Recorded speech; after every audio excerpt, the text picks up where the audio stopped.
all so much for joining us for our third session of Resistance School.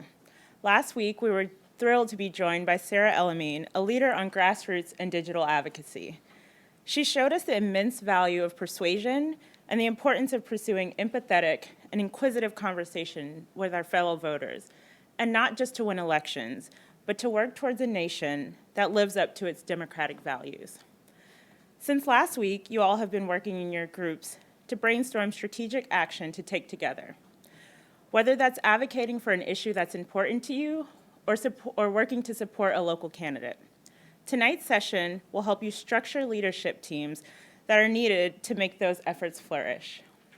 We are incredibly honored to have Marshall Ganz lead us in our third session on structuring and building capacity for action. His own story provides a rich history of organizing. Over the last 50 years, he's fought for civil rights in Mississippi and joined Cesar Chavez with the United Farm Workers. In 2008, he was the chief architect of Camp Obama, helping to build grassroots movement that swept President Obama into office. But if you sit down with Marshall, you won't be faced with his history. He'll smile, he'll ask where you're from, he'll ask what your parents do, and how you got into this work. And just like that, you'll be brought into a conversation that reveals, even to yourself, the sources of your hope, power, and desire for change. It is in this way that Marshall has enabled Davids across the world to beat their Goliaths. Tonight, he'll pull back the curtain on what makes for an effective organizing team. He'll offer his insights into how to structure and build leadership. Now that you've identified the values and issues that drive your political engagement, Professor Ganz will illustrate how to launch those values into action through establishing purpose, norms, and roles. After Marshall finishes up, we'll have a quick question and answer session until around 8:30 p.m. Eastern Time. For that portion of the event, we will be fielding questions via Twitter, so feel free to tweet us at resist_school. Just a quick final note, Resistance School is an independently organized project developed by students at Harvard University and is not an official course or offering of Harvard University or any of its schools. Professor Ganz, thank you for joining us at Resistance School. I hope you all enjoy. Thank you.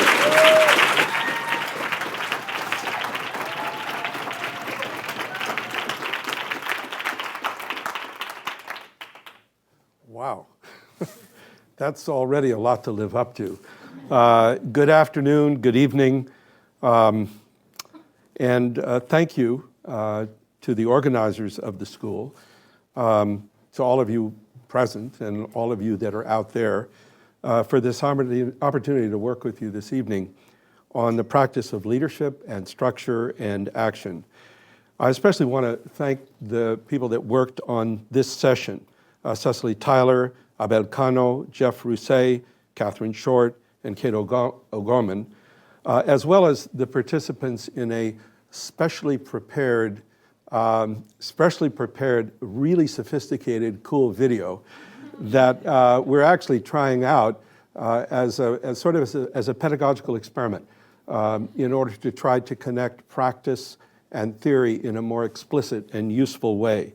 Anita Krishnan, Nicole Rojas, Kim Osagie, Michael Ali, and again, Kate O'Gorman appears once again. The other thing I want to emphasize is this is the beginning of a learning process, not the end. It's a process in which continued reflection on practice is what sustains learning. And the scaffolding or the framework that we're going to introduce you to this evening is certainly not the only one in existence. We found it to be useful in a variety of cultural and political and institutional contexts, but just like this work of changing the world, it is a work in progress. And so we invite your feedback, we invite your observations, your suggestions for improvement, as well as lifting up that which you found most helpful. So we're going to be talking about leadership, and that's one of those words that, well, as many people as teach courses in it here, there are that many different definitions. So I want to be clear about what I mean by that word, because we'll be working on leadership, and then how to structure leadership in such a way that it develops collective capacity and organizational power. My approach to leadership is rooted in 3 questions posed by, oh, I got to remember this, sorry. Oh, welcome. All right, good. Oh, there's our goals, look at that. What is leadership? Why structure leadership? Launching a leadership team, and leadership development. That's our goals for the evening, thank you. There, okay. My approach is based on 3 questions posed by a first century Jerusalem scholar, Rabbi Hillel, who when asked, how do I consider what to do in the world, responded with 3 questions to ask yourself. The first was, ask yourself, if I am not for myself, who will be for me? Not a selfish question, but a self-regarding question. In other words, if you presume to lead, then you better be clear about what's in it for you, what do you bring to it, what values are moving you to do it, so that you can not only understand yourself, but interpret yourself to others. That's sort of the first question to ask. But then the second question, he says, ask yourself, if I am for myself alone, what am I?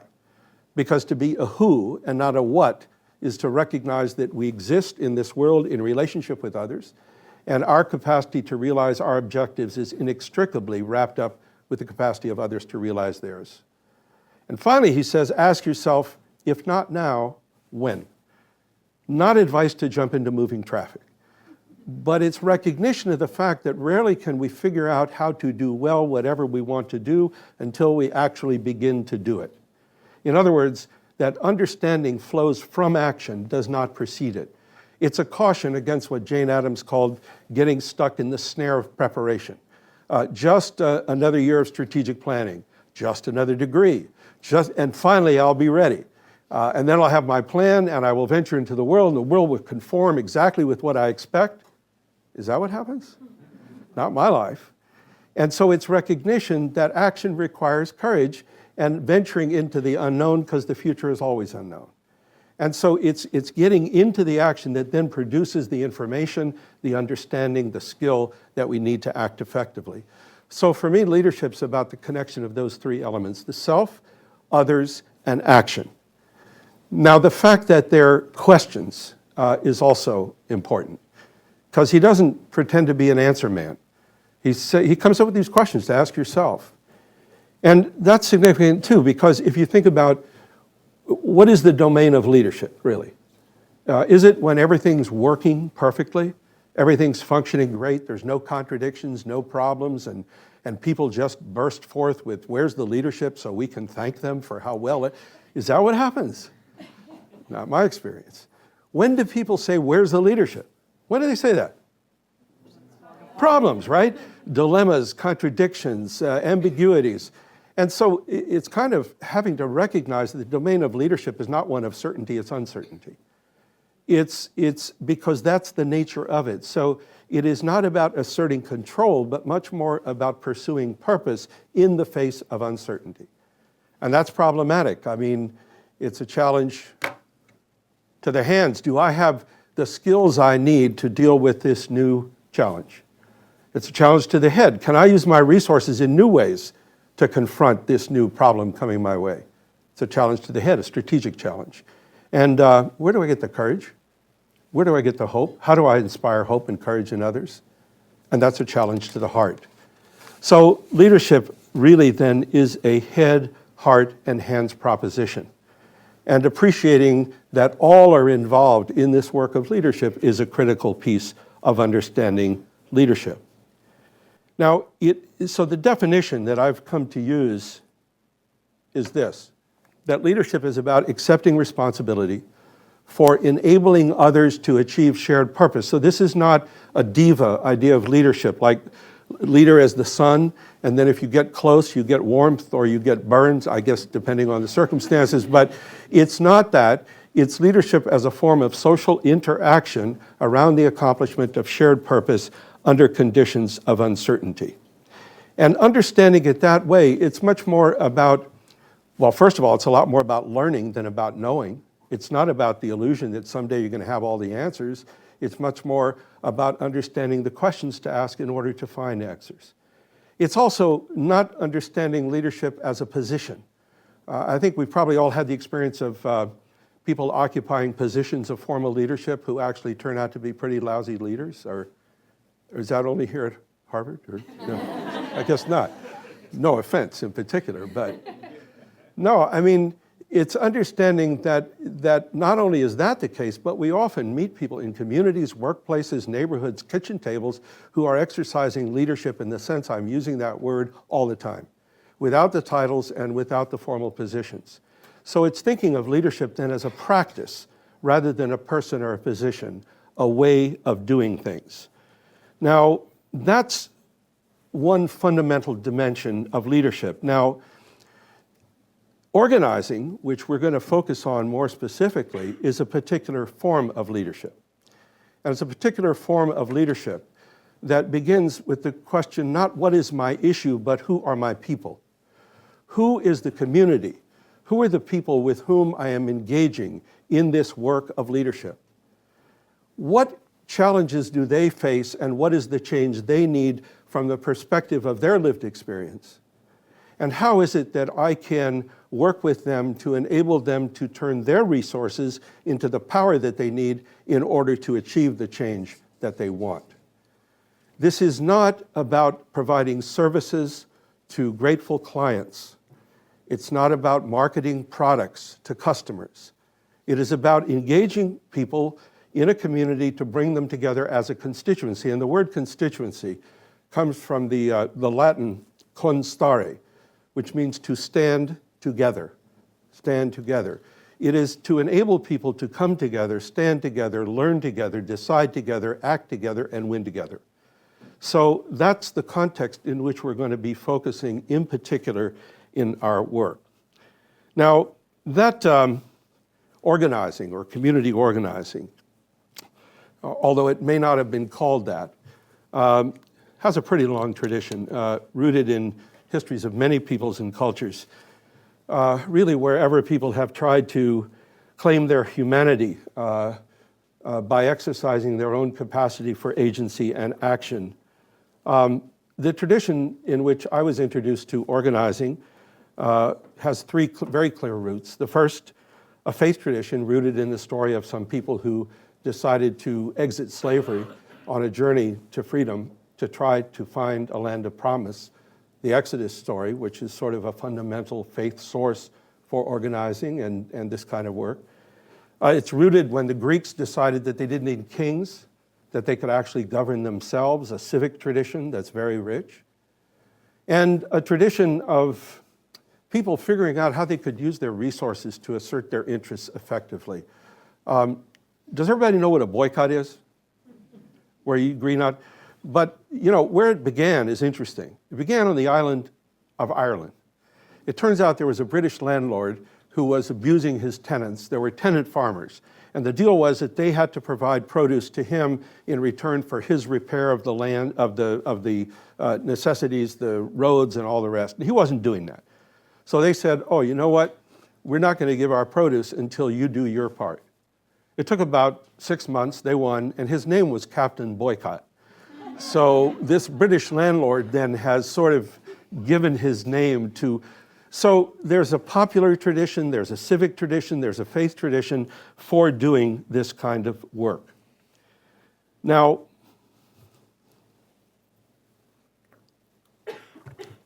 my introduction to that tradition came in June of 1964 when I completed my junior year at Harvard College. I'd grown up in Bakersfield, California, where my father was a rabbi, my mother a teacher, and came to school here on a scholarship. But here is where I got involved with people working for the Student Nonviolent Coordinating Committee and civil rights work, and volunteered for the Mississippi Summer Project, which was an effort to support the organizing of African American organizers in that state who were facing jailing, beating, and worse, just for trying to organize people to register to vote. My father had served as a chaplain in the American Army, so we had lived in Germany for 3 years after the Second World War, where a lot of his work, most of his work, was with Holocaust survivors. So as a child, I met people whose lives had been shattered by that horror. But my parents interpreted the Holocaust to me as not being simply about anti-Semitism, but about racism, and racism kills. You turn people into objects and anything can happen. And the civil rights movement was challenging the institutionalized racism that's been foundational to this country since its founding. Now, as a rabbi's kid, I don't know if there's any preacher's kids in the audience or here. Oh, there's one right there. What kind? Episcopal. Episcopal, all right, that's pretty good. Yeah, that's good. I'm sure you'll appreciate what, you have to go to all the stuff, you know, you have to show up at it. You're also supposed to be perfect, which is sort of a different set of issues I'm not going to go into tonight. But I did love the Passover Seder, the story, the telling of the Exodus story with food, which was kind of cool. But there's a place where they would focus on the children and say, you were slaves in Egypt. And I said, what? I've never been a slave, never been to Egypt.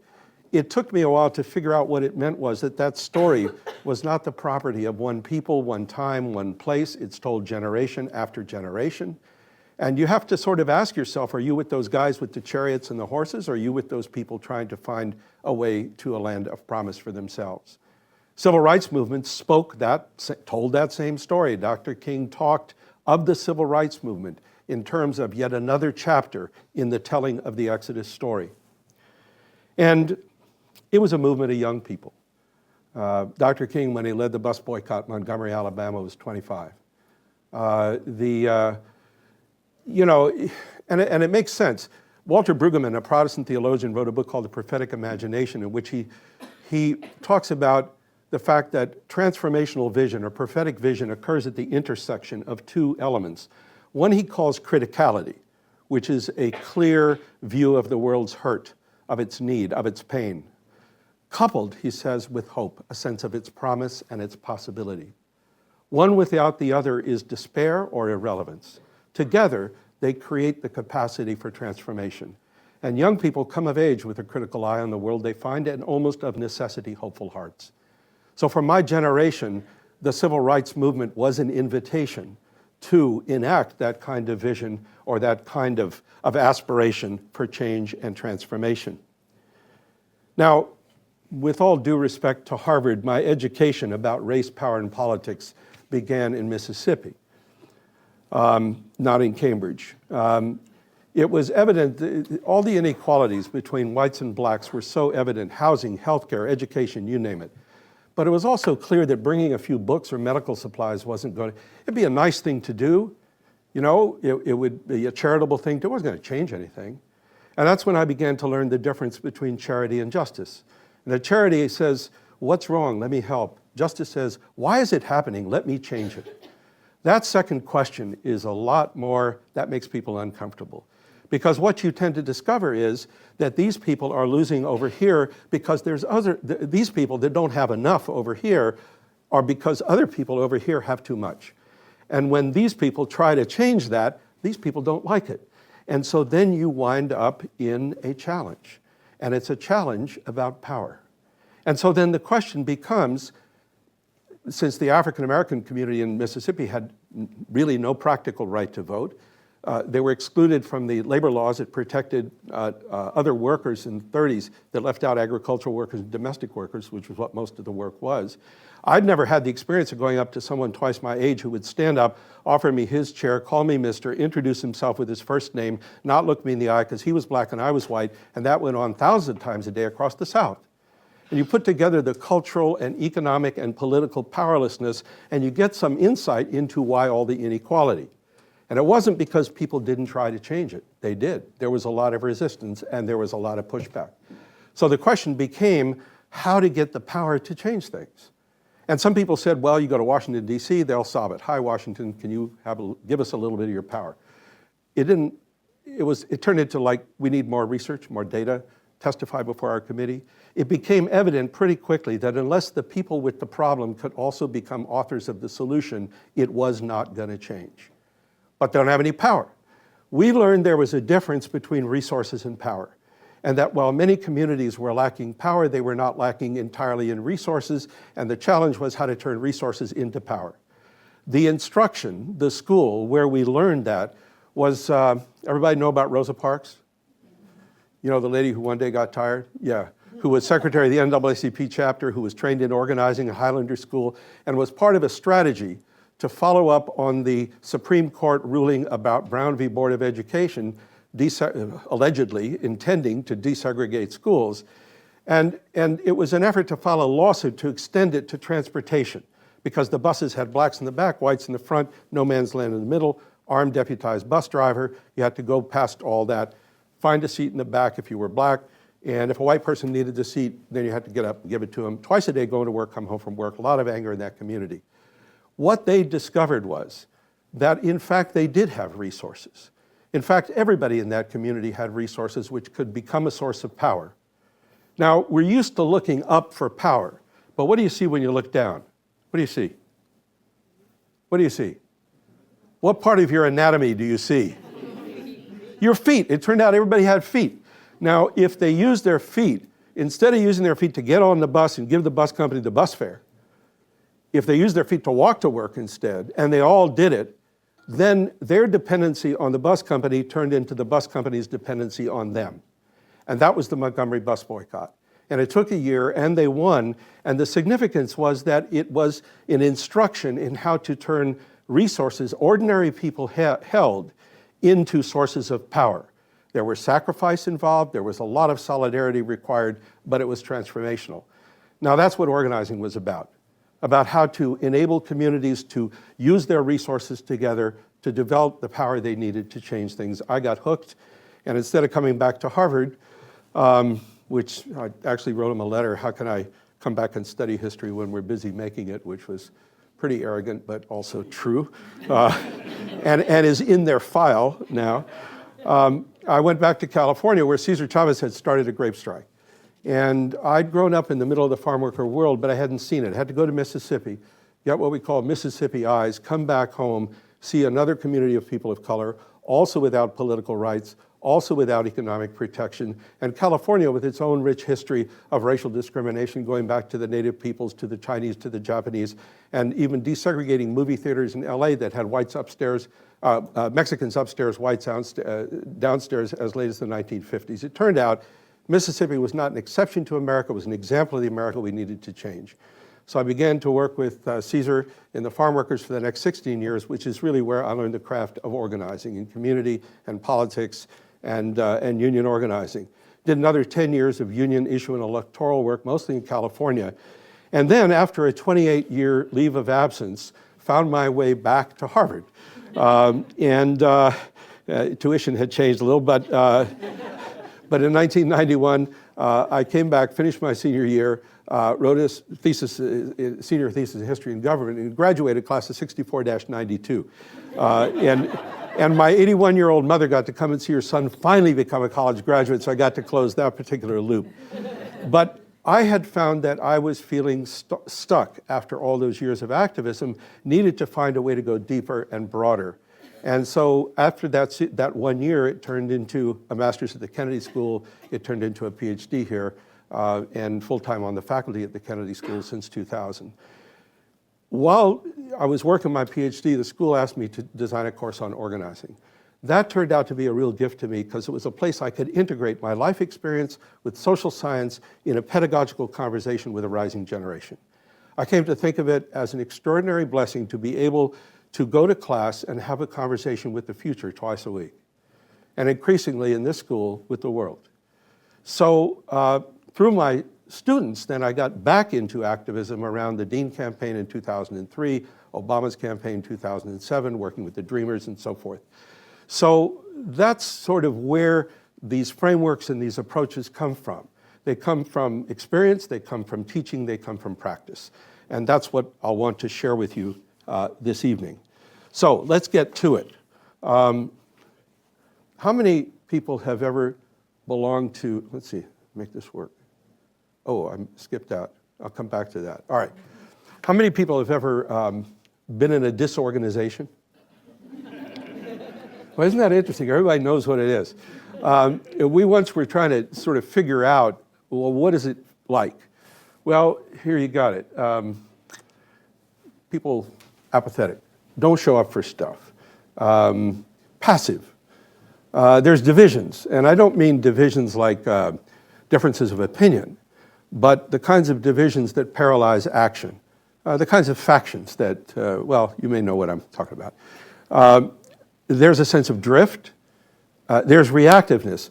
People can't make decisions, but if something affects them, they run around like chickens with their heads cut off, like, oh, what do we do? And finally, they may have resources, but the resources are not engaged. Does that sound familiar?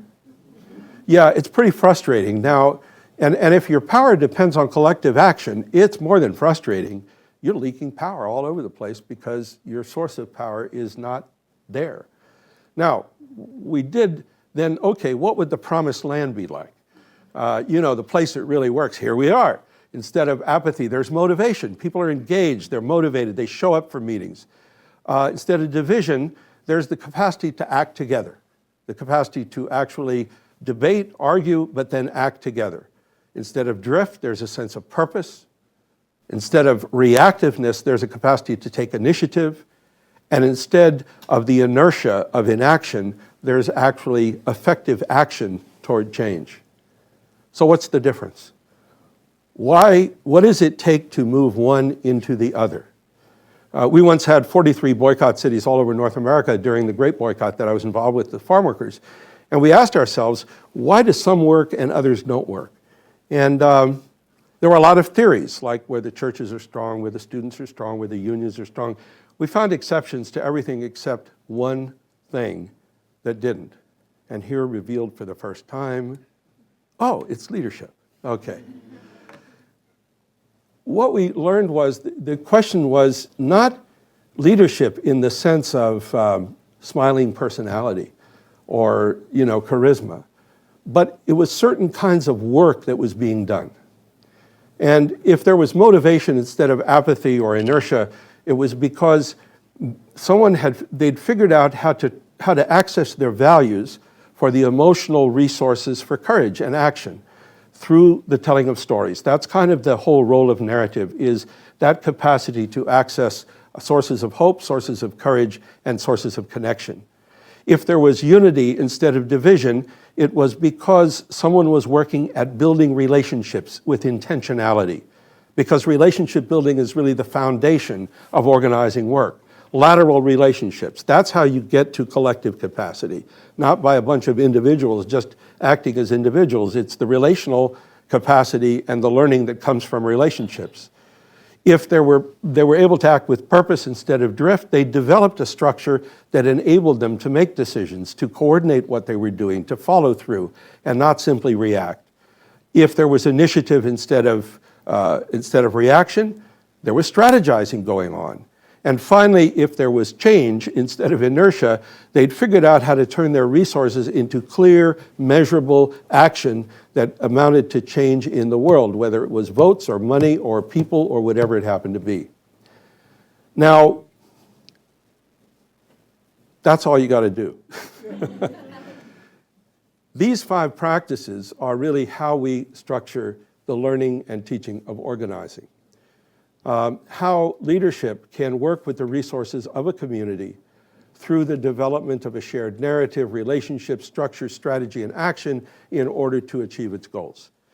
Now, tonight we're going to focus on one facet of that. And the facet we're going to focus on is the one in the middle, structure. And structure is one of those words that is a really interesting word. And so is leadership, for that matter. I mean, it's very interesting, the sort of the reaction we get. I don't know, you see that dot on the screen? See that dot? You ever been a dot? You ever been in an organization where, like, it's all coming at you, kind of like that? How does it feel? It's pretty awful. Have you ever tried to work with a dot? That's not so great either. Now, it's really interesting because it's a very problematic thing, and especially it happens a lot in volunteer organizations, and then people say, well, nobody will help me, or oh, I'm so burned out. Well, why? Well, Nobody, well, did you ask people? Well, no. There's this problem of being able to see leadership as something more than one person telling everybody what to do and trying to make everything work all by themselves. Does that resonate at all with folks? Now, sometimes we react to that so strongly, and that kind of a constraining structure, dysfunctional structure, that we go over here. We don't need that. We don't need that dot. In fact, we don't need any dots. In fact, we don't need leadership. In fact, we don't need structure at all. You ever had that experience? Does that work great? Joe Freeman, a feminist sociologist in the 70s, wrote a piece called The Tyranny of Structurelessness, in which he talks about the fact that human beings, when they get together, they structure themselves. And it's either going to be visible, accountable, transparent, and open, or it's going to happen anyway, but it'll be factions, personalities, lack of accountability, who's really does that sound familiar at all? Well, see, it doesn't have to be one or the other. And what we've been working with in recent years has been an alternative, which is thinking in terms of leadership as a team project. Now, this problem, this challenge that I'm talking about is not a new challenge. We asked people to do advanced reading. I don't know if folks here got that. I know folks out there in the world got it. Did you get notice of a reading? Yes. The Exodus 18. Yeah, see, the reason I asked people to read that story from the Bible is this is not Bible class tonight, but this problem that I'm describing, it's been around for a long time. And this particular problem, the account in this story, is about Moses, who has always been interesting to me because he's a Jew who was an Egyptian. He was of the oppressed, raised in the house of the oppressor. It creates an identity issue for him. He struggles with it. So there's a lot to learn from his struggles. And in this particular struggle, he's sort of halfway through his journey, and his father-in-law comes to visit and shows up with his wife and his 2 kids and says, hey, Moses' wife, 2 kids here, just want to remind you a little bit about that. And then he stays and watches while Moses goes to work the next morning. And the description is that Moses is sitting on the ground, and the people are towering over him with questions and questions. And then Jethro, his wise father-in-law, says, hey, Moses, this isn't working. This is not good for you, and it's not good for the people. You're gonna burn yourself out. So you got to do something different. Well, what does he ask Moses to do different? It's pretty interesting. First thing, you can't be the only one that knows the law. You got to educate the people. They got to know. You got to share it. You can't hold it all here. Secondly, you can't try to do it all yourself. You got to find out if then it was 10 men, 1 to make decisions with respect to the other 9, and then one of those 10 and one of those 10, so that only the stuff that cannot be dealt with comes to you. And you have to give them the authority. And he said, he wasn't looking for experts who'd been to the Kennedy School. He said people of respect, people who were respectful, who respected God. And third, you have to actually give them the authority to make decisions. You can't just hold it all yourself. Moses does it. Jethro makes his reputation as the first management consultant in history. This is Jethro LLC or whatever. But it is so interesting that this problem's been around for so long. And so it's time we've figured out how to deal with it, how to really deal with it. It's interesting because in that story I just shared, the first half of the chapter is all about Jethro restoring his family to him. And it's almost like he has to remind him that he's a human being, that he and his work are not exactly the same. And that his work can have problems, but it's not going to compromise him as a human being because he has a relationship with God, he has a relationship with family. And so he sort of enables Moses to let go.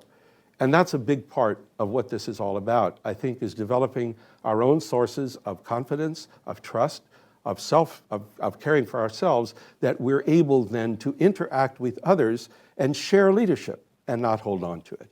Okay, so this is one way to do that. And this came out of work that we were doing with,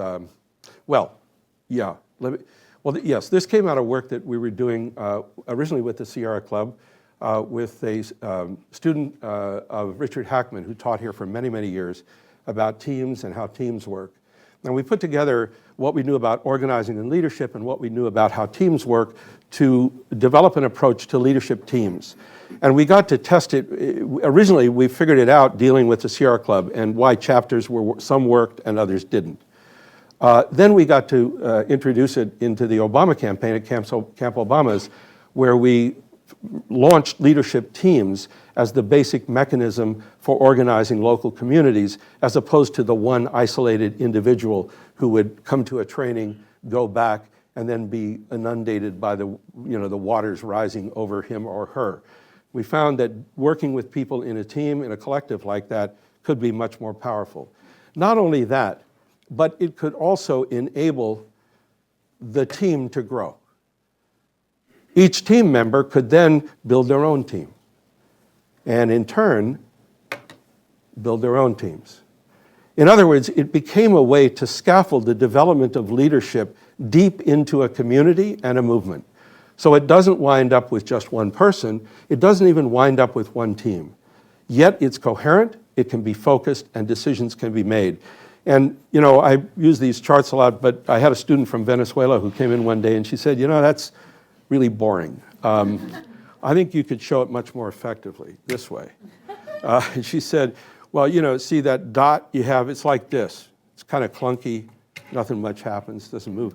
But if you develop that distributed leadership structure, then you get this. And there's the space to grow and to learn, to get to scale, and if you hold your part up, then it holds up the whole structure. So this is the idea in organizing, is to go from this to this. It also glows in the dark, and you can play with it, too. It's called a Hoberman sphere. There you go.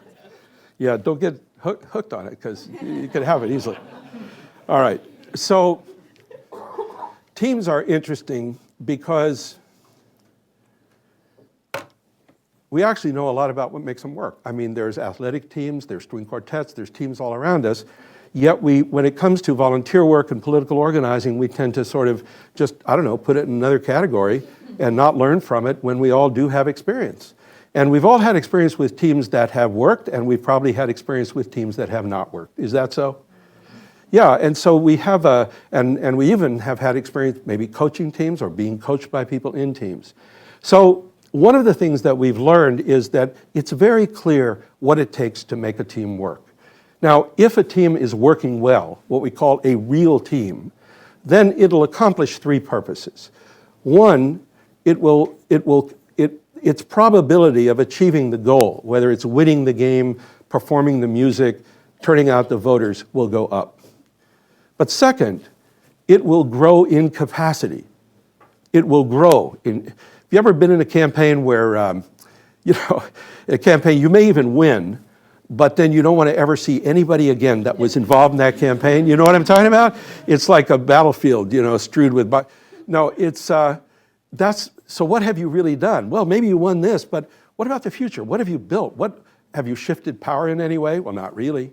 You may have won that one little thing, but what comes next? How do you make sure it's followed through on? So the second thing you get is a growth in capacity, not just achieving the goal, but building capacity. And the third is, for the individuals involved, they'll have an opportunity for learning, for growth and development. Nobody winds up in a situation where, you just do that horrible, boring thing that you can't, it's a test of your commitment if you don't stick with it. You actually structure work in such a way that it motivates engagement, as opposed to being a test of commitment, which happens way too much in this kind of work. So that's what you can get. And it's really interesting. This work was done with cabin crews in airplanes, where there had been problems with crashes and miscommunication. Also been done with symphony orchestras, where musicians, very frustrated by the fact of having no autonomy, just being a cog in a machine. It led to the development of the Orpheus Chamber Orchestra, where they have no conductor. It's entirely through leadership teams that they perform their beautiful music.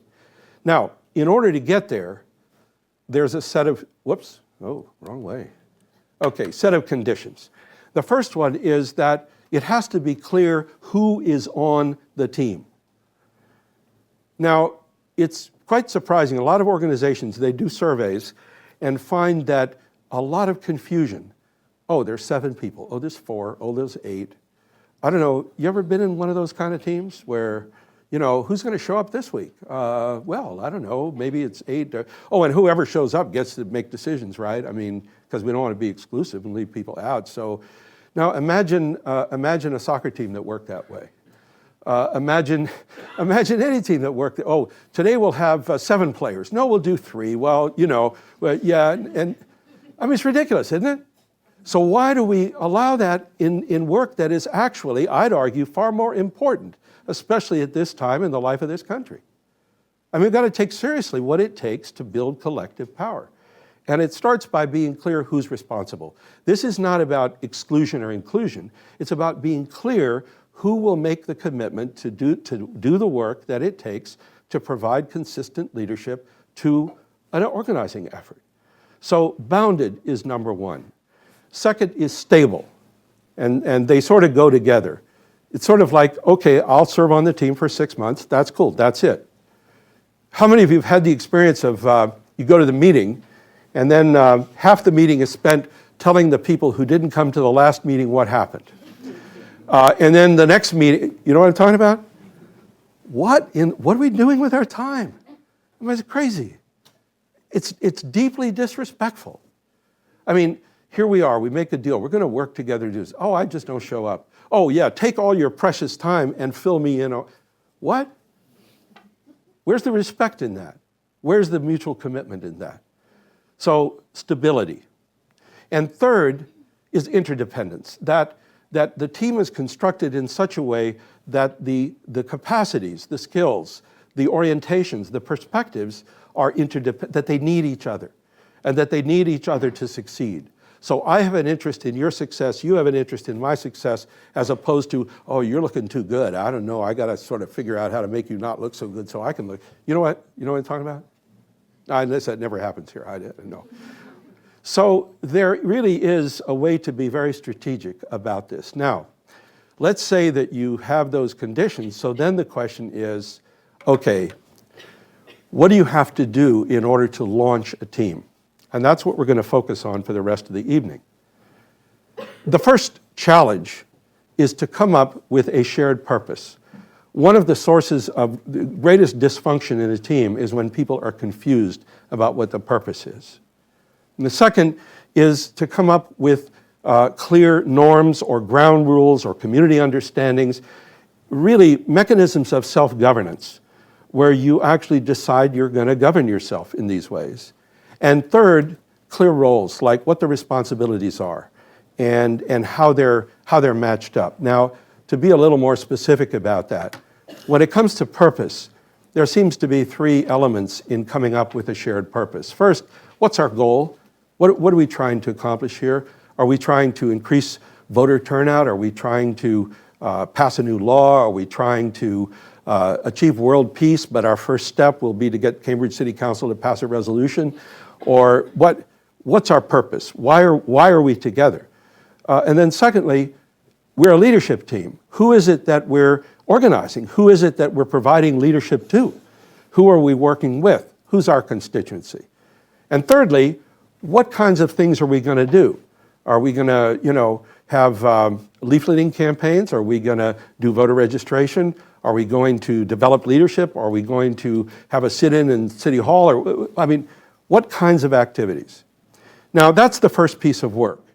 And in just a few moments, we're going to show an example of how that can work, and then debrief. The second piece is about norms.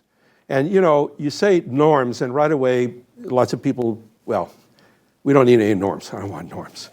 Or we're all adults here, we don't need norms, we're grown-ups. We don't have to do that kind of stuff. We respect each other. We're not children. That's usually a sign that group's in big trouble.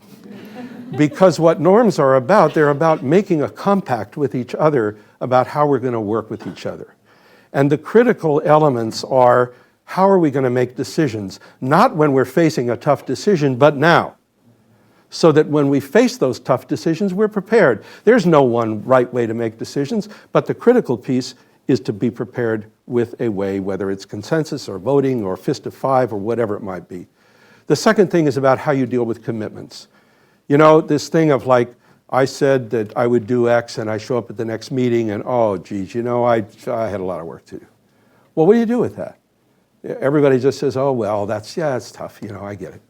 Any accountability? Any opportunity to coach this person about, well, how did they try to do it? Maybe they didn't know how. Maybe they needed more help and didn't ask for it. Or is it just passed over and then we have a new norm in which commitments don't mean anything anymore? You know what I'm talking about? See, norms, unless they're honored, they change. Time is a third, a really important norm. You know, we show up on time, we're going to end on time. Somebody wanders in, you know, a half hour late. Nobody says anything. Everybody just kind of looks down, ignores it. What's your new norm about time? You can show up whenever you want. So norms don't mean anything unless there is a mechanism through which there's a correction. It's addressed, it's recognized, and appropriate action is taken. Now, this isn't like punishment. This is accountability. And it's really about respect. It's really about, we make a deal, well, we got to honor the deal. And see, this exercise in self-governance is really fundamental. We talk about democracy and democratic practice and wanting to honor democracy. Well, we got to start with honoring these kind of constitutional moments in the groups within which we work so that we honor the hard work that everyone is doing in those groups and the values that are at stake. Then there's roles. How do we design the roles? Is it because, you know, so-and-so always wanted to do X, or is it because, you know, if somebody puts me in charge of finance, boy, they make a big mistake. Roles require looking at first, what are the outcomes? It's not like stapling stapling leaflets or something. The role might be to be responsible for communication. And how are we going to evaluate that? It also needs to reflect capacities. What does this role require? And what do our team members bring? It's like I was saying, if somebody wants, you know, somebody to design a class, and that's part of the role, I'm good for that. You want me to do the books? I'm bad for that. And so it's not so much about popularity, or it's about trying to match the resources of the people on your team with the roles that they require. And finally, when it comes to organizing, a critical piece is constituencies. In other words, a lot of the roles on a team involve somebody responsible for this town, for that town, for the other town, or for this community, that community, the other community, so that it's very clear that it's an outward-facing team, not an inward-looking team. You know, sometimes a team can become a dot too, where you have a team dot, and all they do is talk to each other, and they really have a great time, and they do lots of strategizing, but they never reach out and mobilize anybody. So it's structuring it in such a way that that actually happens. And finally, there's a question of identity, which is crucial, that the team have a name, and believe it or not, that it have a chant. Sounds silly, right? Actually, it's not. So what we're going to do right now is take a look. And our teaching team, we don't have an official name for our role players, do we? The resistance role players or whatever. Maybe that would be good. Have worked very hard to give everyone an opportunity to see what this might look like. And so what we're going to do is look at a clip. The first clip we'll look at people working to create a shared purpose. And then we'll have a chance to debrief that. Then we'll look at people designing ground rules, norms, and look at that. And then at roles, and then at identity and chant. So, you know, the limitations that we have in the constraints of time and space, we'd like to put you all to work right now doing this, because that's really the way to learn, is through practice. It's like you got to get on the bike to learn to ride the bike. I mean, you know, how many people have learned to ride a bike? You learn by studying bicycleology. I'll bet not. And you get on that bike, and the first thing that happens is you fall. And that's when the moment of truth is, whether you're going to get back up on the bike knowing you're going to keep falling for a while, because that's the only way you can learn to keep your balance, and that's the only way you can learn this stuff. It's by practice. It's getting on the bike. You're going to fall, but then then you learn from the falls, and then the falls get less and the balance gets more, and that's kind of what it's all about. So this is an effort in that spirit to give an idea of what that might look like. And so for folks out there, this is the first clip is about 7 minutes, and then we'll debrief it. Take a look, join us, hang in there, do not go, this is not the time to go to the refrigerator or whatever. This is the time to really pay attention, because up to now what you've been hearing is this one guy give you a lecture, but let's see some action. So let's begin. Activities can help facilitate achieving that goal. So what specific activities will we do together as a team to live into that vision that we've set for ourselves? It's okay if they're wildly different from one another. In fact, that will give us a better information to work through as we begin getting into the exercise. So let's take a minute now and jump into this first piece, silent reflection, and we'll begin writing now. We're going to part 2, which is our first section of teamwork. What we'll do in this section is essentially each person will read out their statement. We'll capture it on the flip chart behind us, make sure that it's reflected there, and then we'll circle areas of synergy or agreement. I know that there's going to be a lot of difference in what we're sharing, and that's okay. I come from an immigrant family, and so I think our shared purpose is to transform the political atmosphere around immigration by raising awareness about political issues so that voters really make informed decisions when it comes to immigration policy. That's great. Hey Kimberly, I'm sorry, can you repeat the who and the what? I think we are, transform political atmosphere around immigration by raising awareness so that voters make informed decisions. Raising awareness, great. And when you say raising awareness, do you have a particular tactic or event in mind? Maybe it is like at voter registration drives, how we actually communicate some of the policies. That's great. And when you say folks who are going to be voting, do you have a particular sort of constituency or a group of people, maybe even a part of Massachusetts in mind? We could think locally. We could think of the Boston community. I think that would be cool. Okay, Yeah. Boston community specifically. And are you thinking like young folks, older folks? Do you have anything in mind? Ooh, it'd be great if we were talking about new voters. Oh, that's great. That's Yeah. great. I just want to lift that up because that level of specificity is actually really helpful to help us clarify where we're going to focus. So our purpose is to stop the school to prison pipeline by empowering college and high school students in Massachusetts to get progressives elected to office and hold politicians accountable by doing teach-ins on campus, voter registration, direct action, and meetings with elected officials. Okay, great. So what we'll do now, everyone has had a chance to share. So we have a bunch of really good ideas on this board, and there are some differences in what we put up from one sentence to the next. So what we want to do is actually focus first on where there's some similarities, where there's some commonalities, and what could our team potentially focus on. Beginning first in this what category for the vision, transform political atmosphere around immigration, increase civic engagement, stop school to prison pipeline, activate 100,000 new organizers in the US, improve civic responsibility, empower voice of local community to speak out. And now you could just shout these out. I'll circle the ones that you all say. Yeah. I love the empowering voice one. I think that's really good. All right, do others agree? Yeah, Do others feel that? Okay. I also love this thing around civic responsibility. Civic responsibility as well? Yeah. Okay. Later. So under the who category, we have Boston community, new voters, oppressed voters in the South, North Carolina particularly, but there are other places we could focus. Massachusetts college and high school. Just shout out, what community would give you the most energy to organize around as a team? Given where you are, where you live, what you're focused on. So Yeah, go ahead. I think it's really important to maybe be thinking outside of Boston. I know there's a lot of Massachusetts up there, but it's pretty good here compared to other places. And so I think it'd be really important to think about the South or something like that where things can be tougher. But is, Okay, so Yeah. this is good. This is a good question, right? So what we want to do is just lead with seeking to understand, and then try to make a decision together. So, Cato, could you say a little more about why you feel like focusing outside of Boston would be important? there hasn't been a systemic, like recent, like pushback against voter rights in that type of way here in Massachusetts, but there have been that in other states. And so I think it's like really critical for us to be thinking outside of our community and thinking about communities where we can go make a difference. Okay, so thank you for lifting that up, right? We want to hold the opinions as we move through this process. What I want to name is that we're going to come back to this point, and we're going to come back to where we differ in our opinions.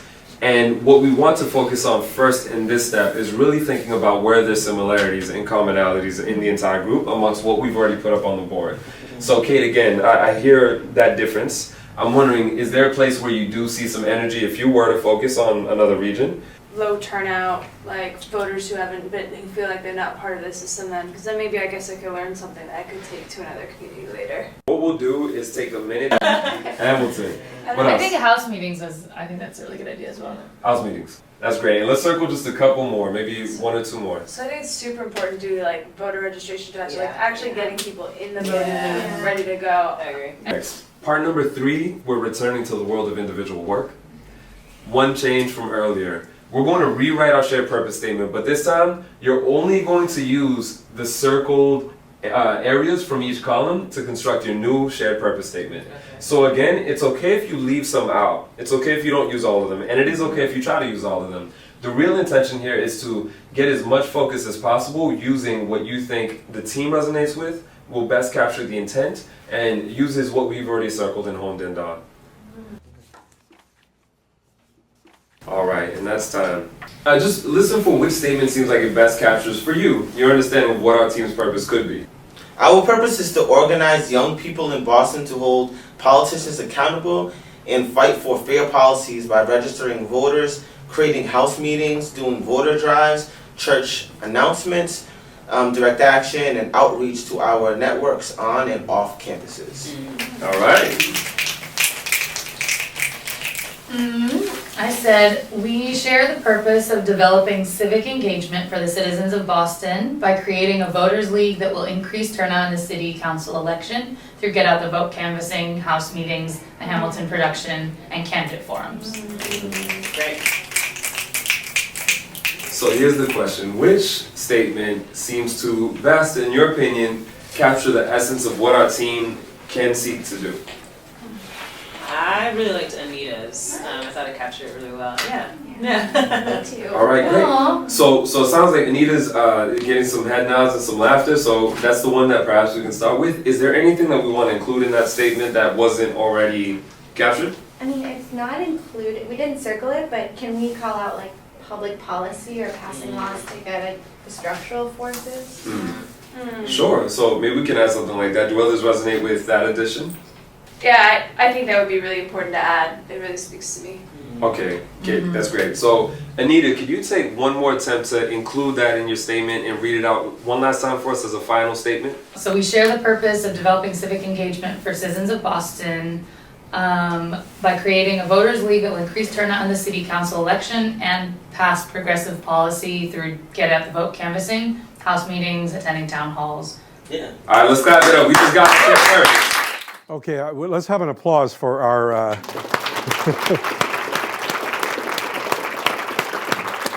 and Abel Cano, our facilitator there in the organizer role.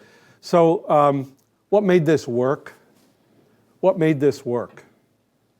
Anybody, shout out. What made this work? Structure. What about the structure? What kind of structure? The facilitator. That was important. I mean, did you see what he was doing? Why do you think he, in that first encounter, he was pressing for clarification? Did you notice? Why do you think? Why is that important? Clarity. And getting out of the air into something you can actually see and getting as clear as you can about what the intent is. Facilitator was important.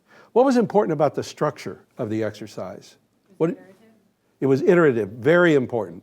Because that way, see, the rule is good enough, not perfect, to get to the next step, because that's how you get to a first draft. Otherwise, you're stuck on the first thing and you never move beyond it. So it's being able to move forward that way. What else? The iterative thing is very, very important. What else? Well, now, how did they go about that, though? See, and this is important for consensus for like a constitutional moment, like a shared purpose. How did they go? What did they focus on first? Commonalities. See, the interesting thing here is often when we say, what's our shared purpose? You say, I think we should protect whales. And somebody else says, no, I think it's about fish. Okay, so then we get into a debate about whales versus fish. And right away, we're defining our whole discourse in terms of our difference rather than our commonality. So the point here is to create a mechanism through which we can identify the commonality so that within that context, we engage honestly the difference, which he did. When Kate brought up the question about a different approach, and there's an opportunity then to identify the differences, discuss them, debate them, and address them. So the structure of this exercise is meant to give everyone a voice, to give everyone ownership in the purpose, to get as clear as possible, and to find the points of convergence around which this group can now own a purpose, go to work, and because they own it, they're going to be a lot more motivated to do it. Now we're going to take our second look here, our second on, let's see, this is going to be on norms. Okay, norms. What we're going to do now is set up our team norms, beginning first with how we make decisions. We have a few options, I just want to name them. So we're going to make this decision by consensus, meaning all of us need to agree on what we decide to vote on. We can go majority rules, which means because we're a group of 6, if most of us are in agreement, then that'll be what we vote in. How do we want to make decisions together? I think majority rules.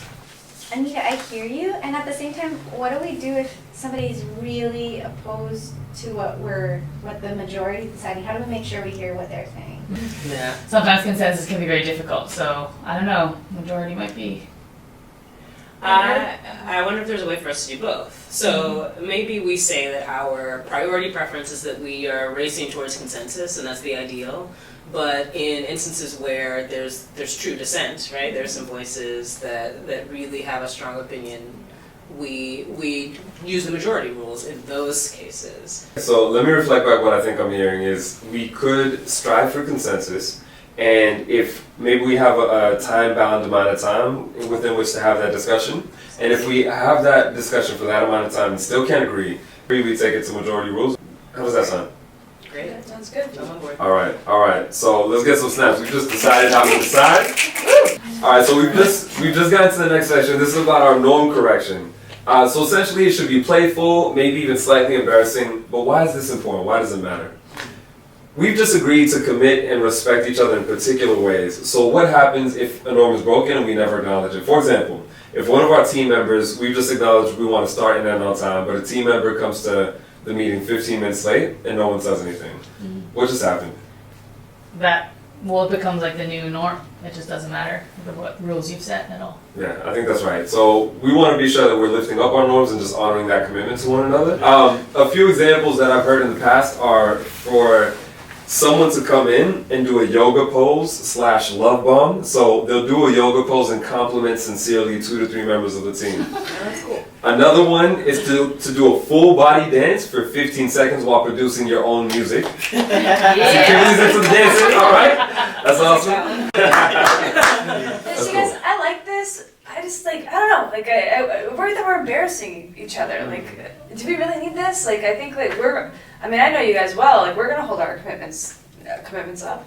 Yeah. Okay, I appreciate what you're saying because it's grounded in a place of really trusting the rest of the team, which is a good point. But I'm wondering why do others think that it might be valuable to have a way to just acknowledge whether the norm was broken and just name it when we're as part of the team? Does anybody have any thoughts on that? I think that, having norm correction is not so much about spotlighting the error, but more so honoring the commitment of everyone's time that they're investing into what we're doing together. Yeah. And it's just a way for that person not to come in feeling like they're bringing the team down, but saying, hey, we're all building each other up. I guess it's something, if we phrase it like that, it's something I could live with. Okay, that sounds good. Kate, again, I appreciate you raising that. Okay. What do folks think would be a fun, engaging, slightly embarrassing, but honoring the commitment norm correction for the team? Full body dance. Plus food. Full body dance plus food. How do you feel about that? Cool, let's clap it up. We have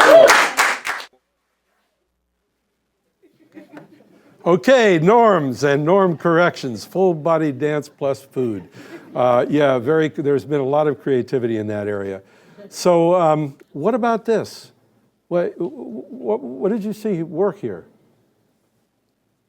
What did you see as problematic here? I mean, it's just very interesting, this norm thing, because it's one of the things people have the most trouble with. And you sort of say, well, what's really going on here? And I don't know, it seems to me like what's really going on here is whether or not we're really ready to accept responsibility for each other and with each other for how we're going to work together. And so, you know, some people say, oh, public shaming. That's not the point. The point is we have, we all have our better angels and then we have that other part. And it's sort of like we all need to figure out ways to encourage our better angels. And that's the importance of accountability and these kinds of mechanisms. But what else did you see here in this norms exercise? What else worked? What made it work? Would you find it really weird? Humor is really important. It's important all the way through. It's important in organizing. It's important in life. I mean, because how do you keep yourself in perspective and everybody in perspective? There's actually some organization theorists that teach about what they call the technology of foolishness. They've studied strategy teams and found the ones that have humor are more creative and more effective strategists, because you're able to kind of get outside the box, keep it in perspective, and it keeps the spirit alive. That's so important for creative work, and organizing is creative work. What else? What else? What else on norms? You ready to go out and form norms in your groups? Yeah, I'd love to see that. No, seriously. We do this in all our classes, we do it in all our sections, and at first there's all this questioning, but boy, once you ease into it, then you know you can rely on others to have your back, you have their back, now we got a deal. We're a team, we're working together. So let's go to now our third exercise, which is on roles. Now we're going to create our roles for what specific activities each one of us will take responsibility for in order to make that real. I think it's really important that we have like an outreach coordinator. That's a lot to be responsible for if someone's like responsible for outreach. But it's so important to have like one person accountable, you know? I think it would be important to have just like a single person on outreach. Okay, so you all are lifting up a really important tension and distinction actually. So in the process we're using to create our roles, it is true that one person will be holding the responsibility for getting it done, but it doesn't mean they hold the responsibility for doing it alone. Okay. You know, so that's the first point. So if you're an event coordinator, others can help you with the events, but you're bottom lining the outcomes. So for outreach coordinator, another important point there is that we need to be able to get out there, organize our constituencies, and bring them back together. The outreach coordinator could just help focus those efforts. So everyone's like going out and doing it, and then this one's just responsible for coordinating that. Let's move into the next category. These are responsibilities. I think one thing to keep in mind for this column is that we should be putting down responsibilities that are outcomes, not necessarily tasks. So maybe we could start right up at the team coordinator, for example. What are some responsibilities that person might hold? Maybe that person helps to prepare for the leadership team meetings, and maybe give support or coaching to the team. What we're going to do now is transition into the next category. This is what you would be good for this role if. How about for the team coordinator? To keep us accountable, to coach the team, to help us with scheduling logistics. Communication skills. Communication skills. Yeah. I think this person would detail oriented maybe. And how about for event? I'm sorry, Anita, did you have one to add there? No, I was, just like, tough. You're like keeping us in line, like assertive. You can't be, like, Holds people accountable, that's great. Yeah. And now we're going to move into interested team members. We're going to go around one by one and have an open and honest conversation. So what are our particular strengths in terms of our experience? And naming for the team, what's one limitation that you feel like you have that might inhibit you from playing some of these roles, or you might need support as part of a team? I've had some experience like as an event planner, so the details are my jam. I just really struggle though with like actually working up the nerve to ask somebody to commit to what we're doing, so that's my limitation. I'm part of this. I should also name for myself. My background is as a community organizer and field director. I really enjoy coaching people and supporting people. So team coordinator or event coordinator could be one of those things. I think for me, a limitation might be managing to keep everyone's schedule aligned and on time. So like really being able to wrangle people and follow up over time when I'm managing multiple projects. That would be a place that would be a limitation. I'd probably need some support. So this is a good first round. I think we have exactly 1, 2, 3, 4, 5, 6 roles and 6 people. Mike, Yeah. where are you at with this role? Sort of, what do you think the criteria of the fit is for you? What is your experience most aligned here on this list? Where do you think you'd have the most impact and it would be sort of like really leveraging your strengths? I think the outreach coordinator. All right, so is it okay if we put a check next to Mike for now? There? Yeah. And then we'll revisit? Okay, so Kimberly, between event coordination and managing teams, where do you feel like your strong suit is? Team coordinator. Team coordinator. All right, let's put a star next to Kimberly here. I think I'm really strong at event coordination as well, so I'll take this role. And now we gotta celebrate because we have our team roles! But what we just did was review how to match people and roles and capacities. What did you see that made this work? Folks here. What did you see that made this work? Good actors. No, but this is very, very real. I mean, we do workshops all over the place, and it's just exactly like, yeah, over here? Being able to identify your strengths and weaknesses of each team member. This is huge. And it creates then a context. People talk about safe spaces. We're much more interested in creating brave spaces. It creates a space in which we can honestly acknowledge limitations and strengths so that we can really be smart about what we're doing and not get into those defensive games and all that. So this is if a team's able to do this, it's really important. It's a real deal. And it's really respectful. Thank you for lifting that up. What else? What else did you see that enabled this to work? Iterative, because people didn't have to commit to one role right away, but they could say that they were good at maybe 2 or 3, and then it was iterative so that they felt like they could choose one after having had a chance to negotiate different with the. Yeah, no, and that process of working that out, it's sort of like you keep working at it until you find the match. That's also good observation. Back there? Yeah. I really liked how it got to details all the time. So these abstract titles, but then it's like, but what do they do? Yes. And here are the people, but what are you good at? Yeah. So it's because I've tried to do this with staying with the abstract titles, and it goes nowhere. One theme that runs all through this is the importance of specificity and concreteness, and not like, oh, you're going to be the event coordinator. Well, you got it. Yeah, good point. Thank you. Now we are going on to our most important segment, which is team identity. All right, team, so we've just been doing a lot of head work. We want to get the energy flowing a little bit for this section. So can everyone stand up? Yeah. All right, excellent. We had a timekeeper, so Kato, we got 5 minutes on the clock. Please hold us to that. Give us like a 3-minute warning. Sure. Let's come up with our team name, and this works the best when we just all shout at each other at the same time. Let's shout stuff out. Citizens. Activators. I like new. So we heard activators, citizens, and new. Let's put it together. Let's keep going. Citizen activator. Voice. Citizen Voice activators. something. Voice activators. Voice activators. Voice Voice activator activator. sounds a bit mechanical. Activate voice. Would power be before voice? Power Oh, activators. activate power. Activate power. Power Observe. activators. Power activators. Activate power. How about power generators? Oh. That's like an electrical. I like your little like back and forth, Activators. like activate power, Voices of activate, power? activate power. Oh. Activate voices of power. Woo! What's that? AV. AVP. AVP. Power. AVP. B. Hey. AVP! Alright.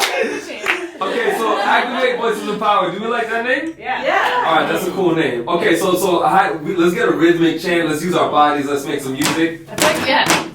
No, that's I Activate feel like voices we of power. should, but like that can be like in the background, like the AVP. Oh, we start low. AVP. Yeah. AVP. And then like AVP. somebody can be like, AVP, not me. And then Activate.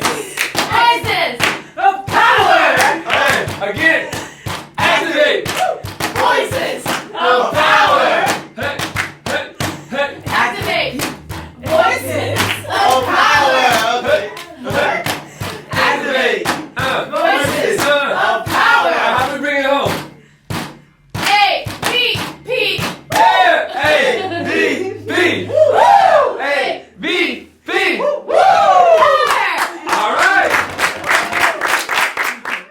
Yeah, and how about this?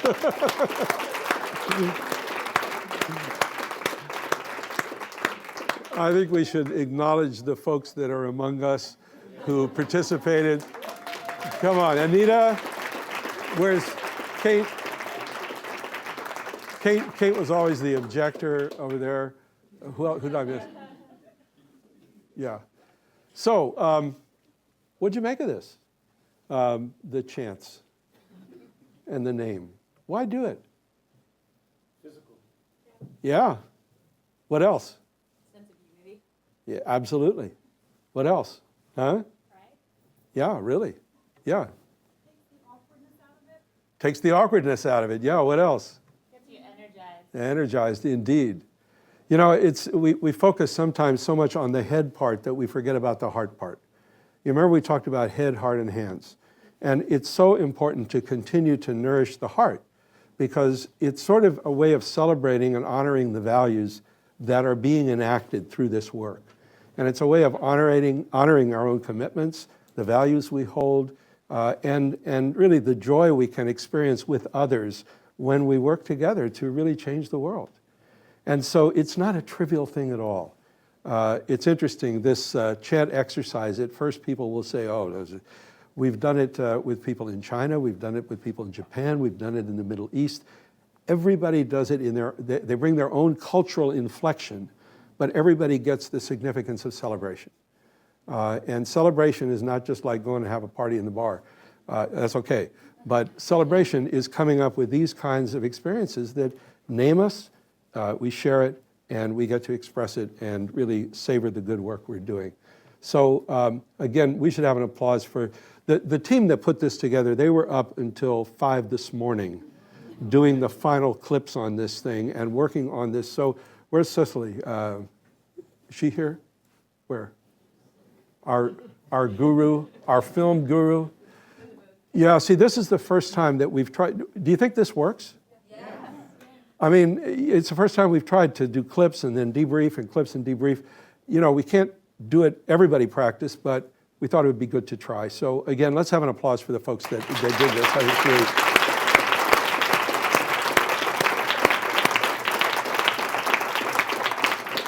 so really should teach you how to applaud. Do we have time for that? I have a minute for that. I'm going to take just a minute. You know, when I worked for the farm workers, we used to applaud just like you did. And a guy named Luis Valdez, who started the Teatro Campesino, he brought music and theater and so forth to our movement. And he said, you know, you're this movement, you talk about being united and all this stuff, but you applaud chaotically. And he says, so you gotta, you know, communicate what you're about. So he taught us how to applaud like this. Join me.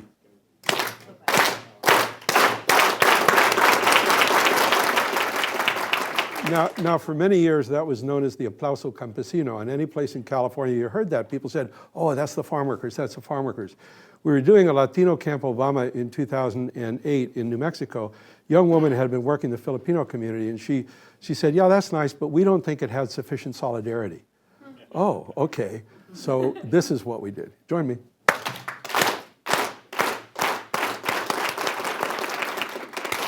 That's it. See, it's all about the coordination at the end. So it's about time to wrap up. And we have now a few moments for some questions and reflections, observations. The chart that you see, identify, develop, recruit, is what it indicates is that what we focused on tonight was launching a team. But the work of leadership development is ongoing. And unless the work of leadership development is built into the way in which the work of a campaign is organized itself, it's not about one person doing it all. It's finding opportunities to create spaces in which people can earn leadership by holding responsibility, not just in this initial core group, but out to the next tier and the next tier. Even if it's like wearing a button, coming to an event, figuring out how to make as many people possible as part of the action. Often in economic enterprises, the issue is how do you do things with fewer people, because people are a cost. In organizing, it's a question of how can you do it with the most people, because people are viewed as an asset. because it's investment in that asset that grows our power and grows our capacity. So that's what Identify, Develop, Recruit as an ongoing commitment. That creates the infrastructure to do the great strategy, to do the actions, and all the rest of it. So we have questions? What do we have? What am I? Oh, here. Sorry. Thank you. We're going to start with some questions from our online community okay. that's watching. Sorry. We'll There'll be come back to you. time for in-person questions soon. So our first question comes from Sarah on Facebook, who asked, is there an optimal number of people to have on a team? 4.3. No. No, I mean, a leadership team, for a team to actually function as a team, probably from 5 to 7, something like that in that domain. That's not meant to be restrictive, because then each person can have their own team, and you can sort of, we call it snowflake out, like that thing there. But if it gets too big, it just doesn't work as a team. And so it's figuring out how you can structure stuff so responsibility really is allocated in ways that it'll work. Our second question comes from Kim on Twitter, who asked, do you have tools for helping people narrow their shared purpose when there is so much to choose from in the who, what, and how? Yeah, have a long meeting. Have a good facilitator. See, the other thing is that this exercise presumes that there has already been some work done by sharing personal stories, by having one-on-one meetings, by learning more about your group, about what the values are that you share, about what interests you have, about what resources you bring. And that background or foundation for doing this kind of exercise, I think, is indispensable. And so that helps create a context where you have a better sense of how to focus. Also ask Abel to come be your facilitator. That's also very helpful. Our final question, comes from Caitlin on Twitter, who asked, how do you turn online enthusiasm into in-person action? And where do you begin in a group that's already 13,000 people? What would Jethro tell Moses about this? I mean, how do you turn online enthusiasm into, you got to get the people together. I mean, now I teach a distance learning class with about 120 people in some 20 countries, 25 countries.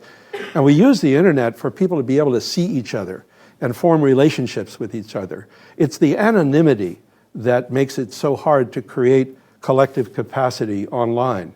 And so the visual, the connections, the most important thing is attention to the fact that relationship building is fundamental to this whole work. It's foundational. And so creating venues where that can happen. And you get to scale. I mean, in the Obama campaign, we got to a big scale with teams. I mean, and it can be done. It just takes focus and attention. Thank you so much. And do we have time for? We're going to get to in-person questions. I'm going to bring down, we're going to go to in-person questions. Great. Oh, yeah.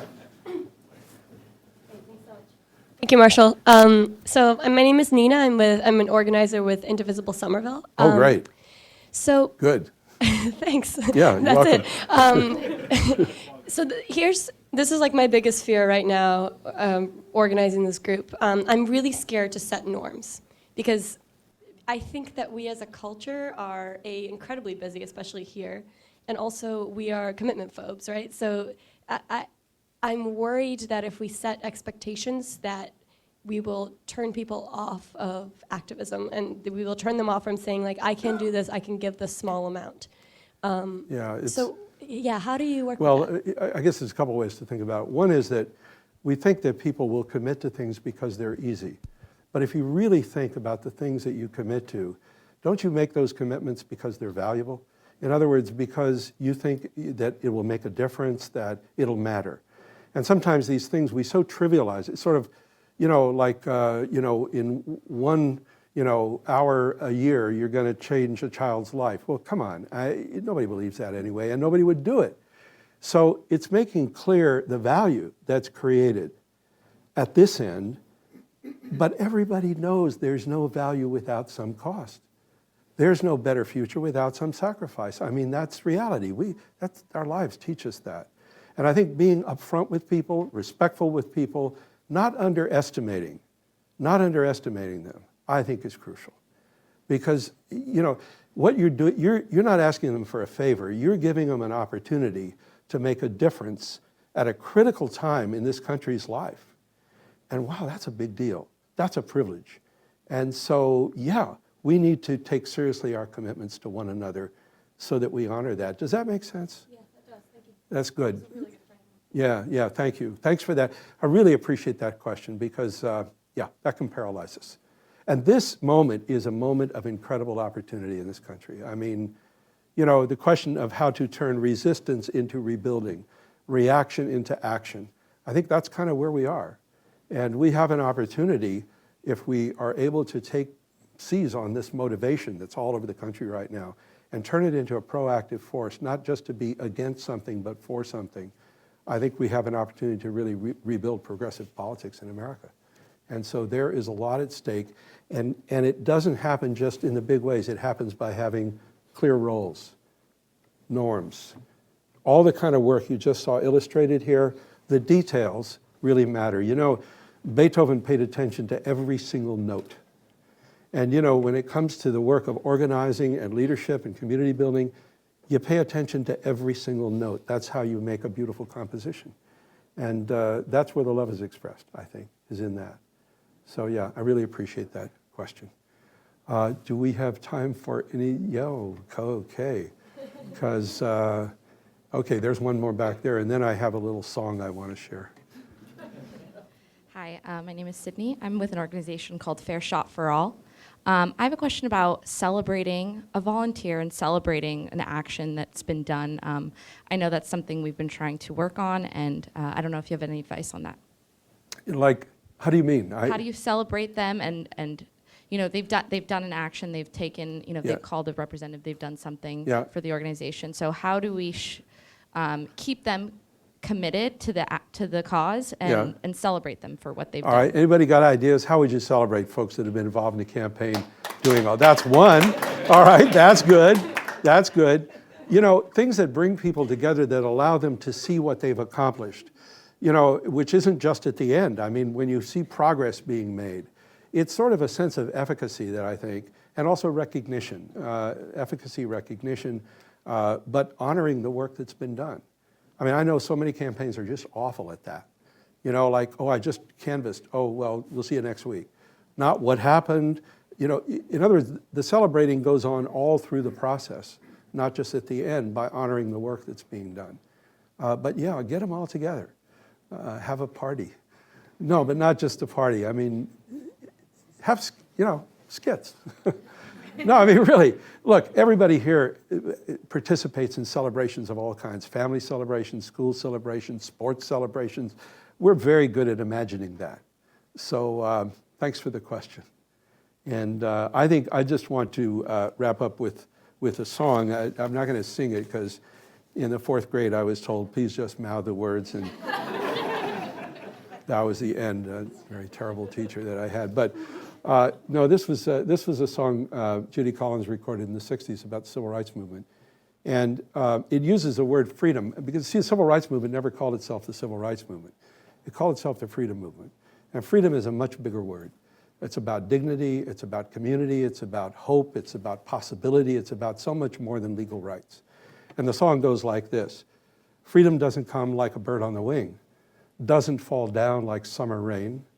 Freedom is a hard-won thing. You have to work for it, you have to fight for it, day and night for it, and every generation has to win it again.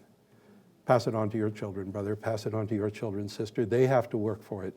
They have to fight for it, day and night for it, and every generation has to win it again. Pass it on to your children, pass it on. And thank you all for the opportunity to pass it on. Thank you.